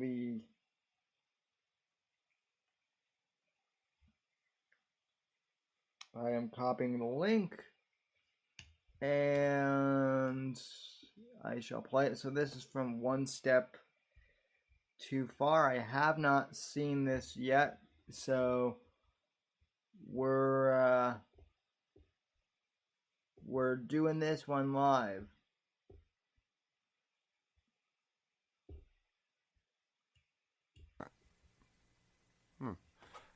I got some red on my forehead. I might have a little bit of something red on my forehead. Or it could be the devil's dick. The devil's just slapping my forehead with his dick right now, being like, don't tell everybody about fucking Bob Dylan. That's between me and that dude. They said I'm property. Well, like garbage or a piece of shit? You're fucking trash. And maybe more like a hammer or an orange. Sure. By the way, I know exactly why everyone's making fun of my breasts. Because I know what it's like to be a woman with big breasts. Yeah, you can say whatever the fuck you want. I won't be sexualized. There's no trend that I can hide. Oh, so One Step cobbled together this compilation of Owen spiraling about his man tits. Because I guess people were going after him for having bitch tits. Big breasts. Everybody's in great shape in Europe. I felt like a fat fuck. Like, I'm literally about to... Because, like, I haven't been able to run in, like a full year because of my back. And it's like, in America, I'm just, like, normal. But in Europe, I'm, like, fat. Guys, I'm not even fucking fat. I don't have that classic male V shape. I'm just fat in Spain. You can all go fuck yourselves. You know? Like, I don't have that, that V. Yeah, I got bitch hips. Because, like, I like to eat it's more of like a square. Yeah, 39, 6'8". My mom used to try to make me feel better and say it's Eastern European. Bitch hips. What are bitch hips? My mom would say, oh, you get that from the Eastern European side of the family, which is a very small part. So, Owen has boobs. You weigh over 300 pounds, don't you? I don't. I'm not buying it. I think I just have bitch hips. Owen has boobs? No. I mean, I prefer to call them breasts. Hang on a second. Owen has boobs. I know what it's like to be a woman with big breasts. Over 300 pounds? Dude, I'm not an actual fat person. I'm fat in Spain. I'm not buying it. I think I just have bitch hips. You can all go fuck yourselves. Owen has boobs? You can say whatever the fuck you want. Oh, you look? Oh, great. Here it comes. All right, I was just talking. I won't be sexualized. Just sharing with you guys. Physically, you're too far gone, BB. I know, I'm just too far gone. Like, why would I even try to be out there? You want to get banned? Stop asking if he drank. Dude, if you want to start getting, like, drama-y, it's about to become a band fest. I'm serious. That's it. I apologize. I just went in saying, I don't know what the fuck I'm talking about. But I don't care. Guys, I'm not even fucking fat. So, listen, this is my time to be fat. It's like... I'm just fat in Spain. I'm definitely kind of fat in it. I have a new theory about fatness. I think sometimes your body makes you a little fat when you're under a lot of stress because it's trying to ground the vibrations that are coming at your heart. I know that sounds crazy, but I don't know what the fuck I'm talking about. But that being said, I'm glad I was getting a little fat. I think I was getting hammered so hard. I'll show you what it's like to be in quarantine in Spain alone. I'll show you another clip. I'm just fat. But we made it through. We made it through the winter. Now, one step. First off, I want to thank you for that clip. Second off, one step. While I have, it is well known that I love tits, I want to specify and say that I love female tits. Not big, fat, frumpy, fat guy tits like Owen has. Nonetheless, though, that's a very well done clip. So, shout out to One Step Too Far for making that. Bravo. And yeah, One Step's always been a ledge when it comes to the editing. Oh yeah, and making good vids. He's done some great stuff with a lot of the DC movie stuff too. If you're into comics or any of that stuff, which I know. Sammy, that's something that I've been thinking about. We need to get you people that are more into pop culture than this idiot fucking retarded faggot that you have as a quote unquote co-host to talk about things you're more familiar with and more, like I've toyed with the idea of getting Mundane Matt, reaching out to him to talk about things like the Snyder Cut, big names, because Sammy, aside from me, the shit poster, although I am a shit poster, I got my own. Got my fingers in a few holes. Couldn't think of a better analogy. I'm sorry, Chef. But yeah, they're all filled with fairly prominent internet people that I never expected to be having conversations with privately, much less publicly, much less privately. But yeah, I mean, I'm not like trying to shit on it, but I don't want to be there because I'll just ruin it like I do everything else. But if I can get you, I'll be like a producer, Sam. Could you imagine if I was like a real producer and like, hey, I got this show you would be great for. You could come and talk to my friend Sam about the Snyder Cut and why it's better than something else. Or something, I don't know. You know what I mean? Yeah. That would be awesome. I mean, and could you imagine if I did that kind of work, Sam? Fuck. If you have your fingers in all of those different holes. I don't. I mean, I do. They're in there, but like they're not. They probably shouldn't be. Then, and if I announced that they were there, they would probably get snipped off. That's the thing. It's like sneakily. I'm working on a few interviews myself actually at the moment. I did a podcast on Thursday on the whole Jordan Peterson thing with them making Jordan Peterson a Nazi in the new Captain America. He's Red Skull. Yep. Dude, Jordan Peterson's a legend, man. I don't give a fuck what all the Gammas say. I like him. I don't like everything that he did, but his message from the beginning stands firm. And there's going to be haters of. There's always going to be haters. Yeah, well, now of all kinds of things, and I don't. Go ahead. Well, now those same haters, who I went on this rant on Thursday, but I'll do this again. I wouldn't have a problem with these activists writing comics if they read comics in the first place. But these fucking activists who Marvel is hiring and who DC is hiring, they don't care about comics. They don't care about pop culture or anything. They just want to push their fucking agenda. So, yeah, man, it's all about their message, their agenda. Yeah, for sure. And I mean, to be real, this goes back to like what I would argue with my my good friend Alejandro, who I hope is listening. If not right now, then in the future, because he always watches this show, even though he left the Discord. He claims this is the only way he can keep up with me, even though he has my phone number. He listens to the podcast as well. I've been informed. I've been told that he has listened to a few episodes on his phone while at work, and I appreciate that. That well, he's a good dude. He's a good dude. He's a good man. That my voice is in his ear holes. But it's the same kind of argument. Fuck, what was the same kind of argument? Moist. What?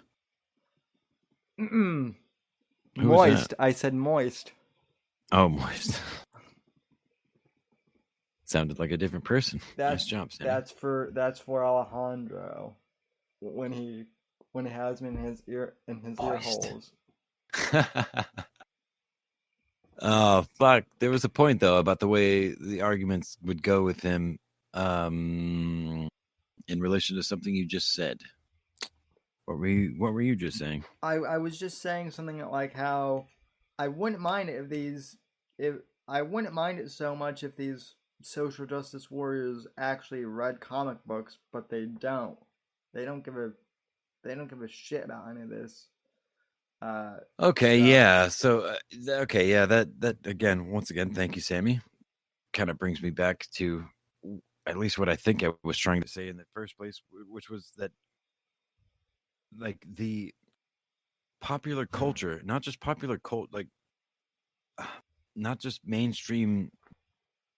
I mean, basically everything is run by, if not a decaying, or half in the fucking coffin generation, then they're this new age shit, and it's all based around ambiguous and fluid ideology. And while some of it is valid, there is truth to personal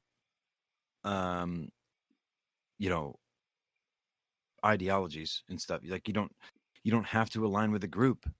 You don't. Like that's the whole idea. Like you should be your own person, and you can identify with groups for various reasons, but you shouldn't ever identify wholly with any group of people for any reason. Like you are your own person. You can agree on 99% of it, but if you can't find that 1%, then you're lost because you are your own person. So that's kind of where we find ourselves now, where it's like, I mean, Jordan Peterson, I've never suspected as a bad person, maybe misled by his own ignorance and his own skyrocket to stardom.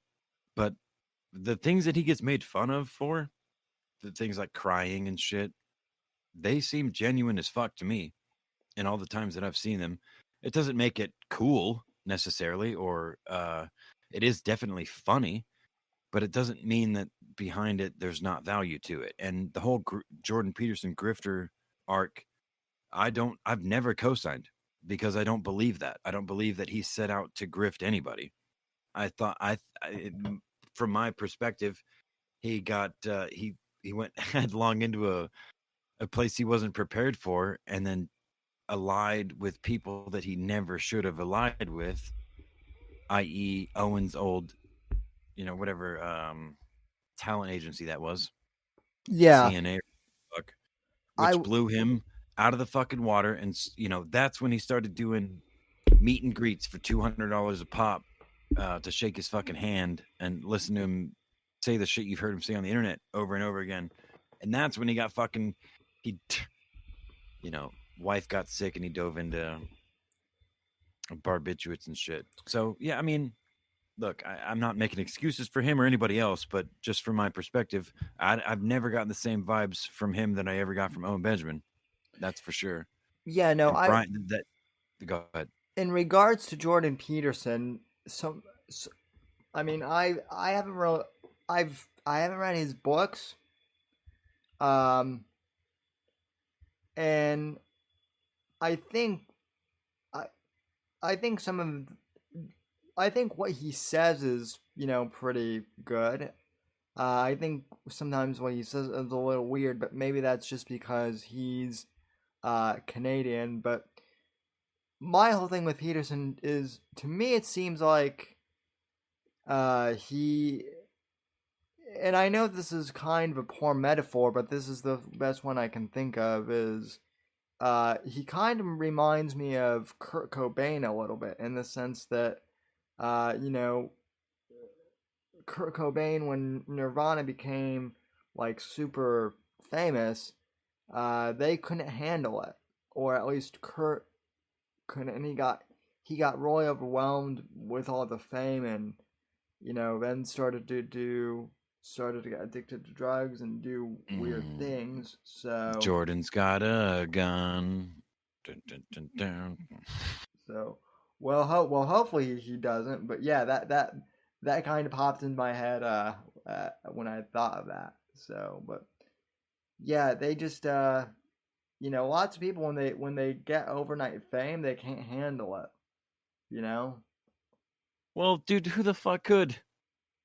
I mean, let's be real about that. Sam, if you, who's been doing what you've been doing for as long as you've been doing, overnight had tens of millions of people wanting to talk to you and interact with you, like, yeah, it would be great. Obviously, it would be great at first, but you would, as a human being, feel an obligation to those people, to at least some of them, right? Yeah. So that inevitably would become over fucking whelming, and you would need help. Sure. And you would look to people that have done this sort of thing for a long time, like an agency, because you're a smart dude, and you're not going to listen to. You're going to go do your own research. You're going to talk to people, and you're going to listen to those people and trust those salesmen. And you could very well end up in a cock and ass talent agency. I'm sorry, CNA talent agency, just like Owen Benjamin. I see what you did there. Oh, I'm sorry.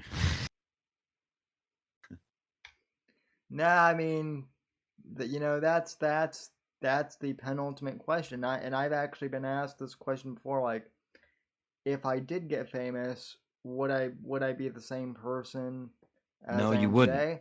And I mean, no, you wouldn't. Yeah, Sam, if you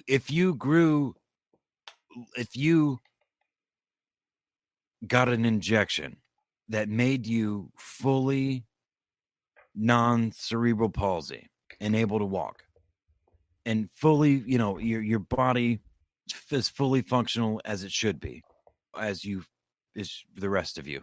Yes.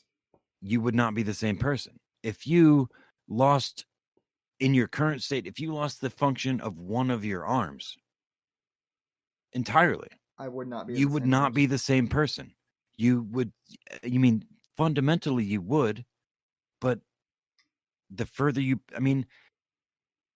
this is the kind of extrapolating thinking that gets me into trouble. And people are like, what the fuck are you talking about? Nobody understands me. Because I'm like, well, no, if you think about it, you wouldn't be the same. Like, you might think you would be, and you might think the same, but you literally wouldn't be. You couldn't be the same person. If I lost a leg, if you lost an arm, or if you grew an arm, or if you grew 2 new fucking legs that worked, you became some kind of half paraplegic, half fucking fully functional spider human thing with fucking 4 legs, and you walked on all 4. You walked on 4 of your 6 legs, arms, legs, things. You know what I'm saying? Yes. Yes, I actually. Yeah, sure. I actually do know what you're saying, and of course you do, because I'm a poet, man. And see, this is the other thing. You don't think people get your logic, but I mean, what does it say about me that, like, you're saying all this stuff, and I'm like, oh shit, this dude is absolutely right. He's dropping some really profound shit. It just means you trust me, man. That's all. That's easy. That's not hard to do when you sound like this sexy motherfucker that I do. Listen to me. In a world where Apex Gamma talks like this all of the time and says the things that don't matter about anything, and I don't know any other things to say right now. Go ahead, sorry. In a world, here I can do it too. In a world where Apex Gamma says absolutely nothing, and yet says the most profound shit you will ever hear on a podcast regarding life, one cripple will record it all for the entire internet to hear. Coming this spring, it's the Whitfield Report Saturday edition, featuring Apex Gamma and Sam Whitfield, guest starring Laundry and Titty Salad. Oh yeah, get the bitches in here. I don't know where that.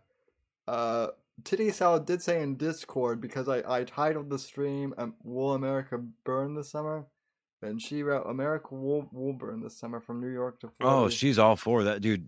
You could write that on a bridge in fucking Delaware, and she would be there to be like, "Yep, mm-hmm." She's that hard. She's that hard on it. Yeah. She's out there pumping vaccines into old people. I think that's her job now. Oh, unsolicited.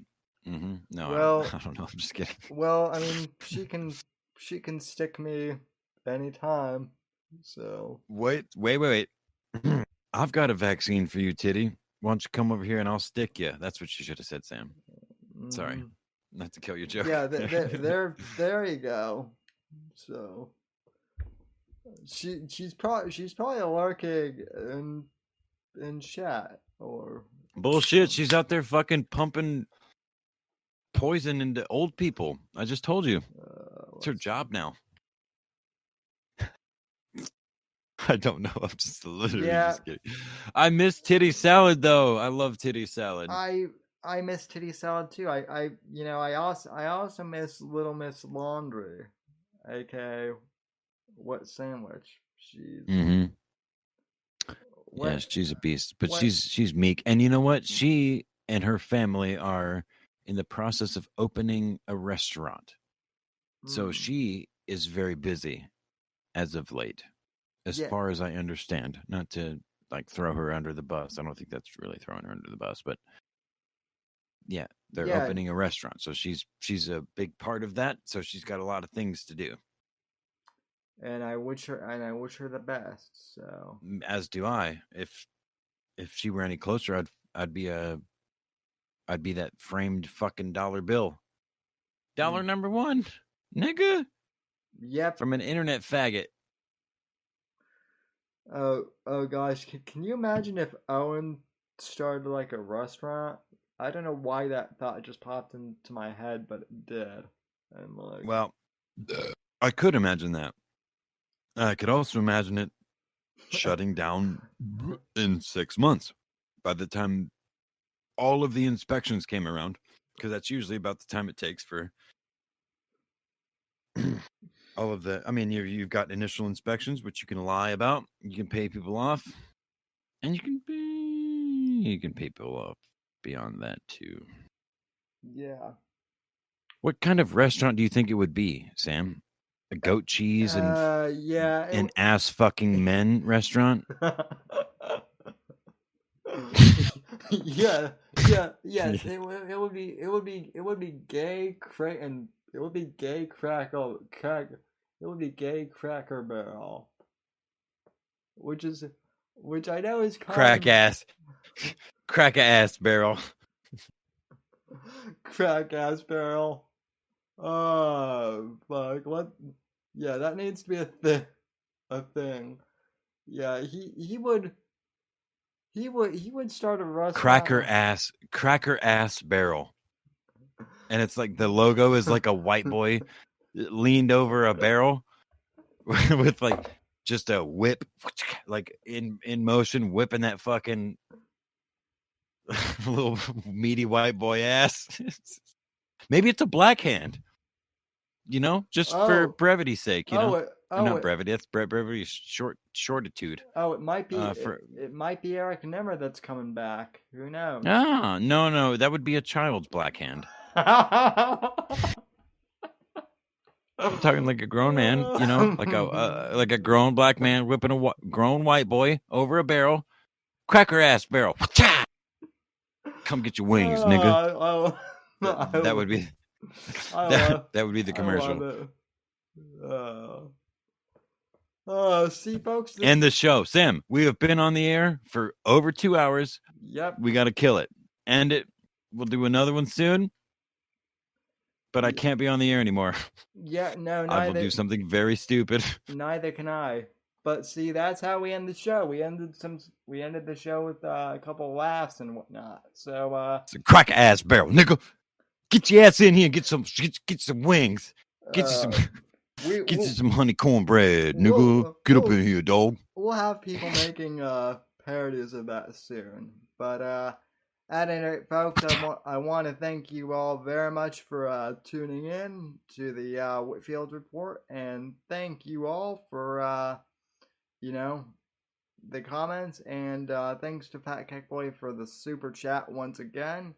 And real quick before I go, I do want to announce that tomorrow evening at 9 p.m. Eastern, I will be on Jacob Downey's YouTube channel. He is a friend of the show. He's been in chat before, and I will be on his stream. He wants to interview me about how I started podcasting, and he also wants to interview me on my thoughts on electric cars and self-driving cars as well. So that should be interesting.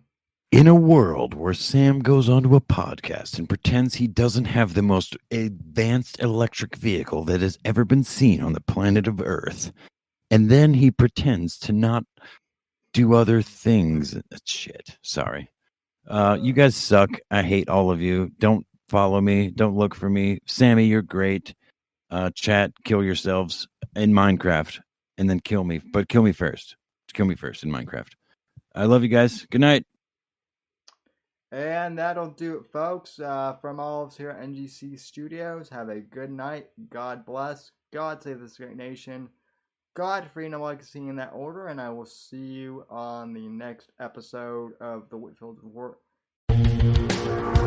Thanks for listening to The Whitfield Report on the NGC Network. Please visit Sam's website at www.thesamwhitfield.com and support Sam on Patreon at patreon.com/Whitfield Report. Until next time, God bless, God save this great nation, and God, freedom, legacy, in that order.